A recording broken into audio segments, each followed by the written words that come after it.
Okay, everyone, still fighting a cold, so excuse the voice. But there are things that need to be said. And here we are again today. What day is it? It is January 9th, Thursday, 2025. So, watching YouTube this morning. I don't watch the news. News stands for nothing ever worth seeing. It's my acronym for it. Anyways, I was watching YouTube and on the fires in Los Angeles, and I brought back memories instantly because I was in LA, Hollywood specifically, for a Lisa Nichols event, and that was last June. And as I was driving down LA Central, I had a lot of fond memories from Los Angeles. I had been in the film industry, kind of on the outer edge. I was a casting director for mainly commercials in Canada. But I also coordinated Japanese commercials for NHK out of Tokyo. And I got to go to LA and work on a couple of projects there.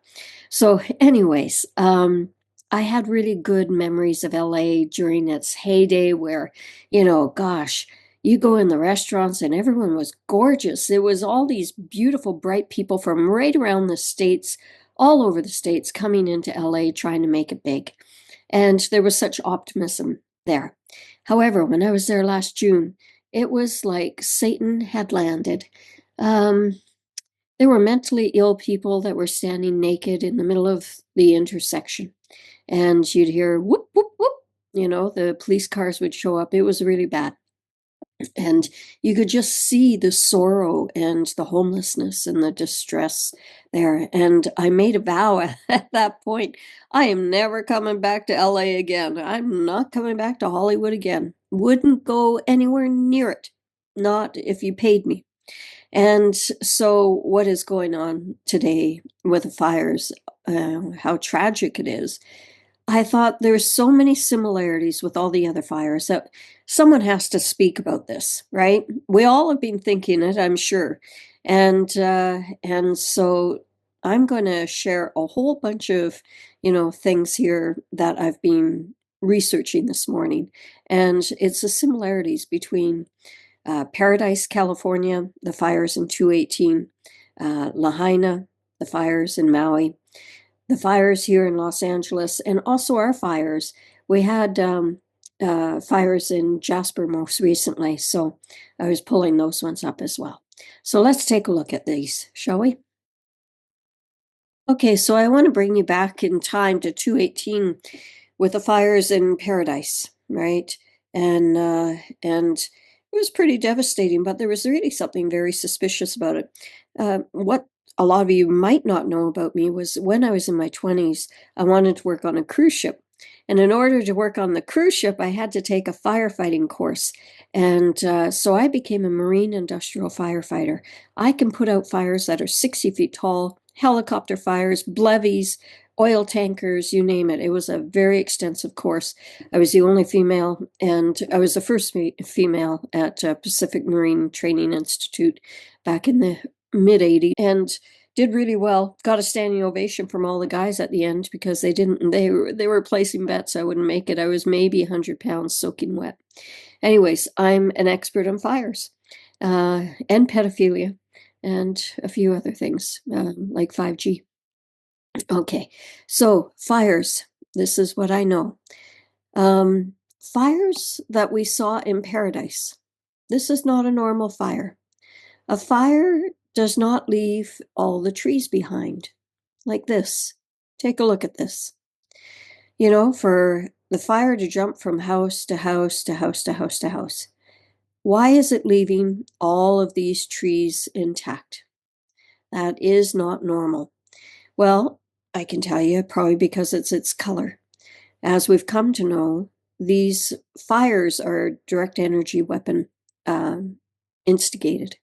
It's my belief, anyways. And they cannot penetrate a certain color blue, or I believe a blue green as well. So it leaves these trees intact, and it only targets the houses. Here we go again. So this one is California. Yep, this is Paradise as well. How does a fire do this? This this blows my mind. I study fire. Fire doesn't work like this. It will not leave the forest off to the side alone and just take the houses out. That's not normal. This is what a fire normally does. It goes into the forest and it takes down every tree, but not here. This is jasper. Same kind of fire. Look at the trees, still intact. Look at all the trees around, still intact. The fire, if it had been in this town and this hot and this raging to melt everything, it would have taken all those trees out as well. All of these trees. It would have. It wouldn't have been contained in the town, especially given their water wasn't working, and we'll get into that. Most of the housing has siding on it, and that siding melts so easily, yet none of the siding melted. There is not the damage. All of the houses are taken out, trees are in place. It's crazy. I think I'm making my point here. This is Jasper as well. Okay. Now we're getting into the Maui fires. This was an interesting fire because take a look at this, right? There is what they call the miracle property. All of the other houses were taken out. Look at them all. Trees are still standing. But this one house and the land beside it, green as can be. Look at the fire didn't even jump over. There is no damage, no heat damage on the side of the house. The owner said, well, it's concrete. So, that's why it survived the fire. Well, weren't these ones? That looks like a concrete foundation. Yeah. How is it that there is a line right around these properties? I have a bit of an answer for that. It's energy. I will tell a quick story. I lived in High River, Alberta, and I owned a very large house there. It had been abandoned, rat infested. Bought it for a song, fixed it up, had an indoor pool, fixed up the pool, actually filled it up again, and it was a beautiful house. And as I was enjoying the summer's day, I had an ominous feeling something was coming. And this lasted for a week. So every day for a week, I would put a line around my property energetically. And I would make sure that the line, everything within that line was safe. Anyways, long story short, along comes a grass fire. My neighbor had broken glass on his property and the fire lit up and it started to go to all the neighbors' houses. But what was really strange was our fence line. If you stood on the fence line, I had grass, very, very tall. And yet nothing burned on my side of the fence, but his side of the fence completely burnt out. So the fire chief came and he looked at it and he said, did you spray something on your property?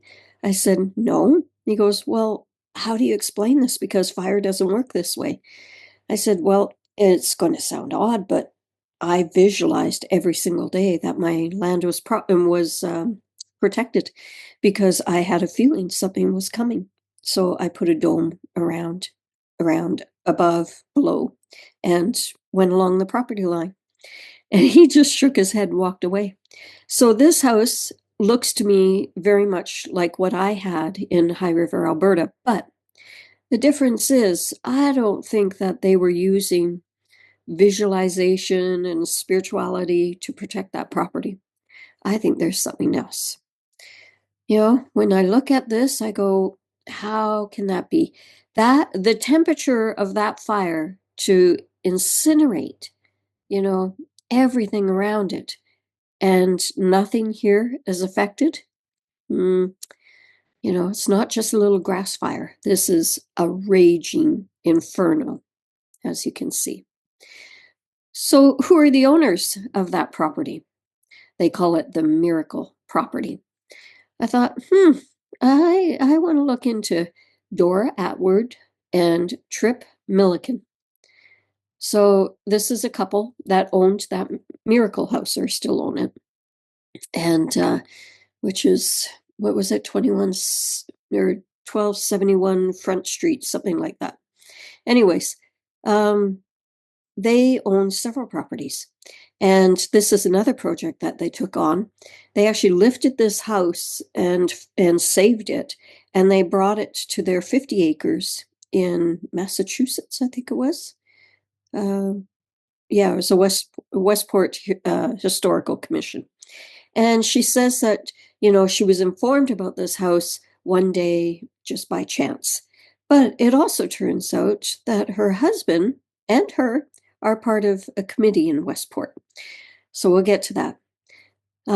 Dora, seen here, is a photographer or an artist, and a very good artist. She comes from many generations of artists and authors. And this is one of her pieces of work that just happens to be displayed in an embassy. We won't say any more about that. Tripp, on the other hand, he is, principal of Aurora Financial Advisor. It's all about investments in Massachusetts, yeah. And so he manages high net worth portfolios. And he sits on several councils, and one of them is Westport's Agricultural Open Space Preservation Trust Fund Council. Didn't know what that was, so I looked it up. He's also president of the Westport Land Conservation Trust.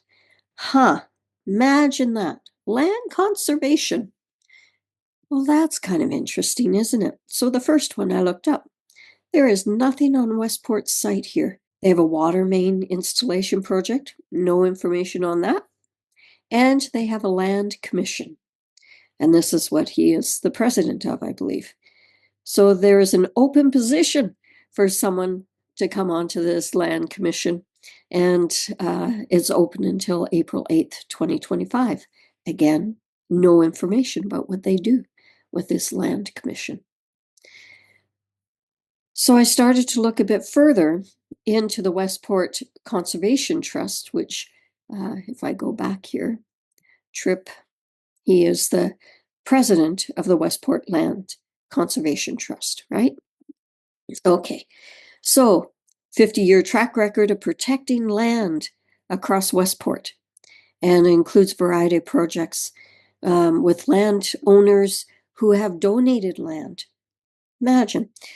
Apparently, all the native land in Lahaina is now being donated without the native people's permission. It's just being scooped up and is being made into something else, which we'll go into. So this is all about conservation and restrictions and protecting valuable farmland. So that's what they focus on. It's kind of been interesting, given what was going on. So then I was thinking there's more similarities between Maui and many of the other fires. So where was the fire chief the day of the Maui fire? He was gone. He was off island. Isn't that interesting? Because let me think about it. Wasn't Karen Bass, the mayor of LA, also out of town the day of the fire? Right? Kind of quirky similarities, right? The emergency chief resigns after backlash over wildfire. That is Mrs. Atwater. Where is it here? Miss Atwater says that her husband recently renovated the house. Okay. Why is that? Why is Atwater's stuff underneath Maui's emergency chief resigns following backlash? Well, that's interesting. I didn't notice that before. Huh. I don't want to pull it up. You can, because I don't want the copyright stuff. Okay. Anyways, going into the Lahaina fires again. So they also had something else that was in common. The fire chiefs and the mayor were out of town conveniently the day of the fire, but they also had problems with the water. The water itself, the hydrants were actually turned off in Lahaina. They turned them on, there was no water, right? So that also happened just recently in the Pacific Palisades. and all of the LA fire, on, I think it was the 6th of January it started, 7th of January. So, again, another similarity. Things that make you go, hey? So I started looking again at aerial shots of the fires in Jasper. And again, they also had problems with the fire hydrants running dry. So this is they're trying to do a spin against the conspiracy theorists, and they're saying no, the Hawaii governor never said that he's going to make Lahaina into a smart city. Absolutely he did, and it was documented. This is Pastor JD, and he talks specifically about Lahaina and its plan to be a smart city, and he has evidence of it. We provided the links to the original source documentation that Maui, specifically Lahaina, has been marked, I choose that word deliberately, as a smart city. And here's what's sad. This is textbook.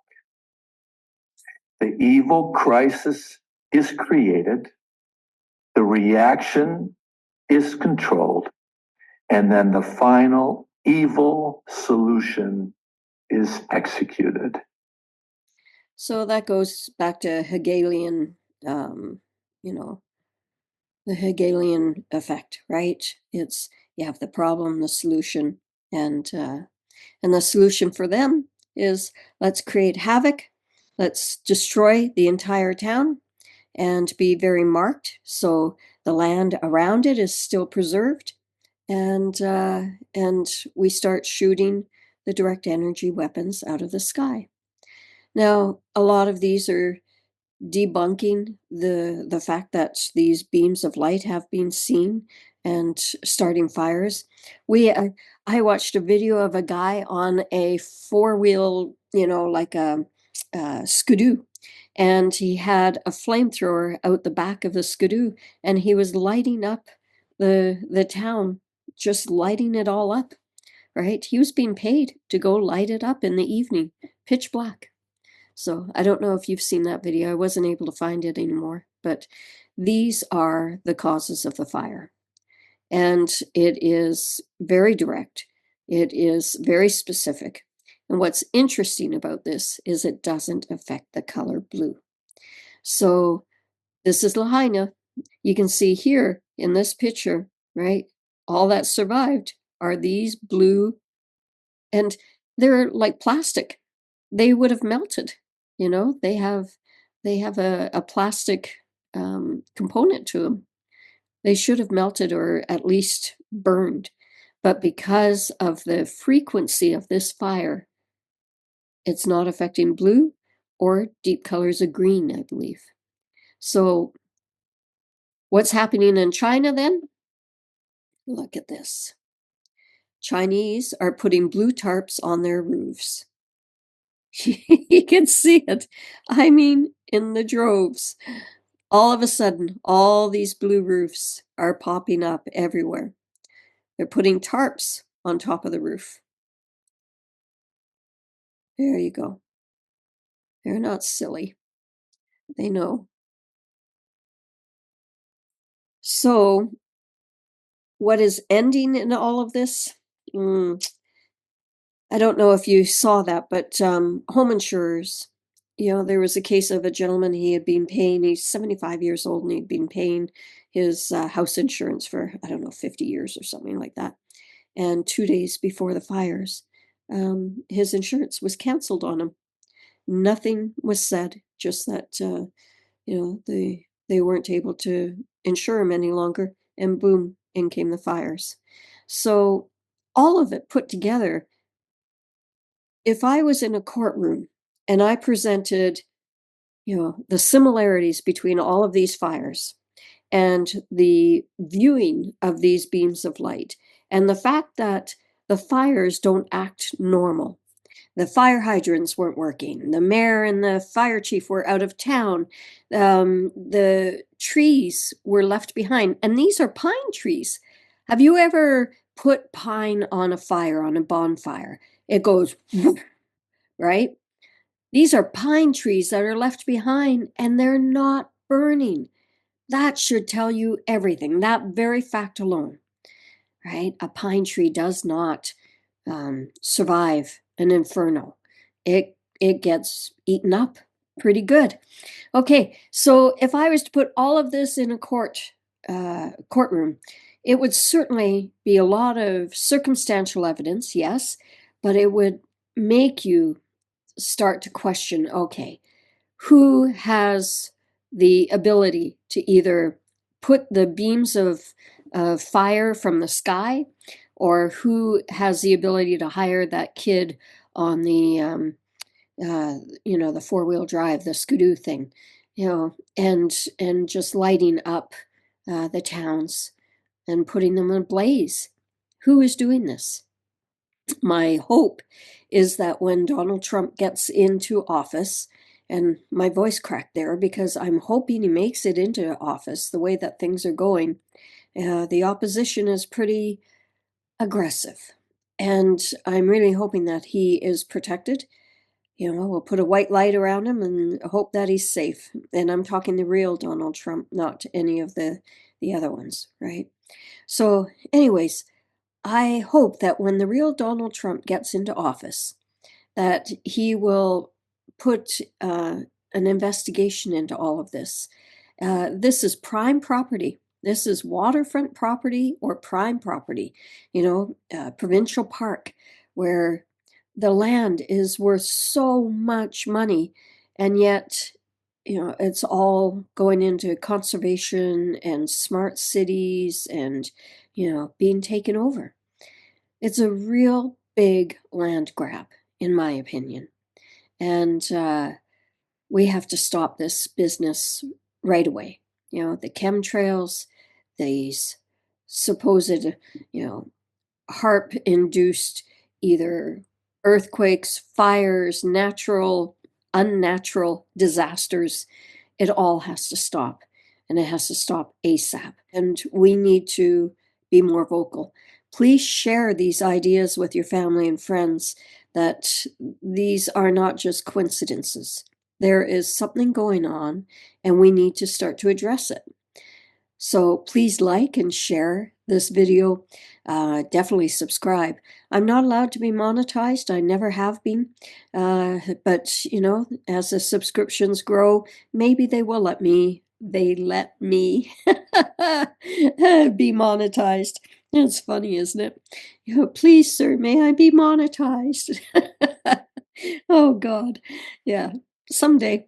Yeah, I trust that that will come as well. Okay, and in the time between, I'm going to grow the subscription, so please subscribe. Much love to everyone. Bye now.